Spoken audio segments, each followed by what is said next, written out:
Hey everybody, Brett, Indie Comix Dispatch. Thought I'd try something new. We'll see how it goes.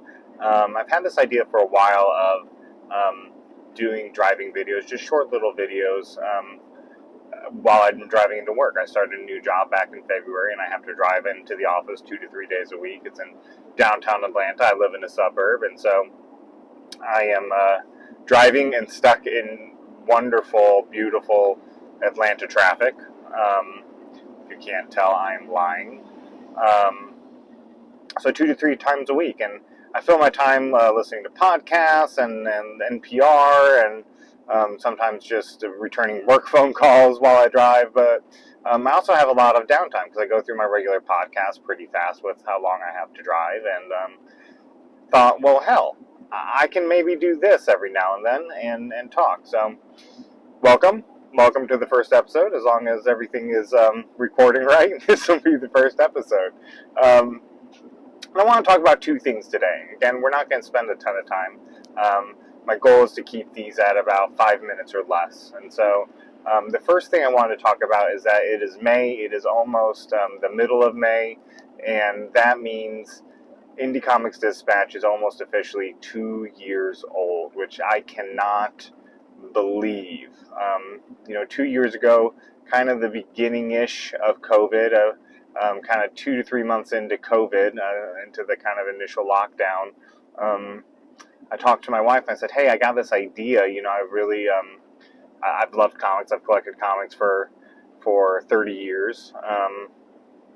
And I had recently kind of started a year before COVID, had restarted a pull list at my local comic book shop, and found the depth of story in the big two not where I wanted it, even though I will always be a Superman fan. The depth of story, the types of stories being told just weren't what I remembered as an adult. They just weren't making me happy. And so I started getting into independent comics, at first kind of Image and Aftershock and Boom. And then slowly also began, as I started on a quest to diversify my comic book choices for my children and for myself so that I could learn more.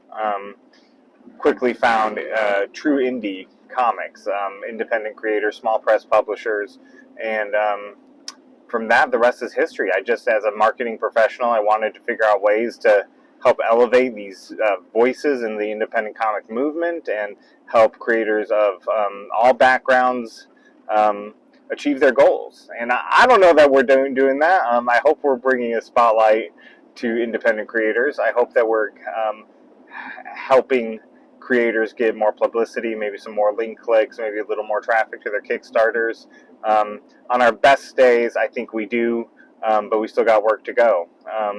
And so for 2 years now, Indie Comix Dispatch has really evolved and grown to what it is. And over this past year, about a year ago, we were in the middle of a Kickstarter to launch Indie Comix Dispatch at a 501c3. That Kickstarter was incredibly successful. It has funded our whole year 2, allowed us to become a 501c3. We still have plans for the ICD awards.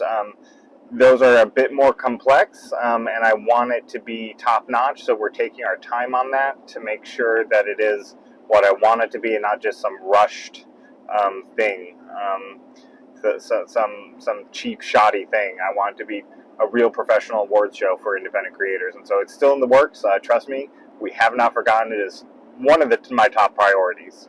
But anyways, we became a 501c3, and over this past year, I have really worked to establish Indie Comix Dispatch as a credible news source for independent publishers. And that work continues, and so we are going to keep on pushing on. We are going to keep on doing it. We are going to keep on sounding the bell for independent comics, small press publishers, creator-owned comics, and keep pushing forth to make Indie Comix Dispatch the primary source for all that. And so thank you guys for 2 years of awesomeness, 2 years of connection, 2 years of community. This is an awesome community to be in. This is an awesome thing that I get to do to connect with creators and learn about comics and talk about comics. And I enjoy every damn second of it, even the stressful ones when I'm like, oh, I don't know what to do. I don't know how I'm going to get articles posted today. Oh, I owe this person an interview. I still walk away every day wishing I could do this full time.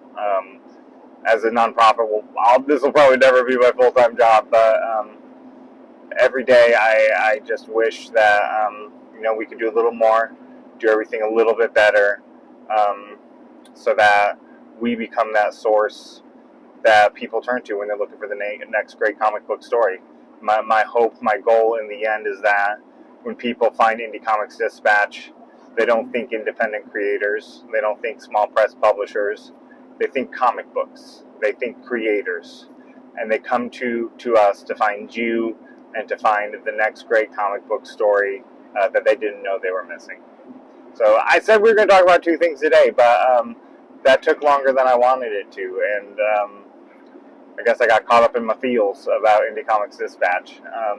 So thank you for 2 incredible years. Here's looking forward to year 3, and we'll see you next time, guys.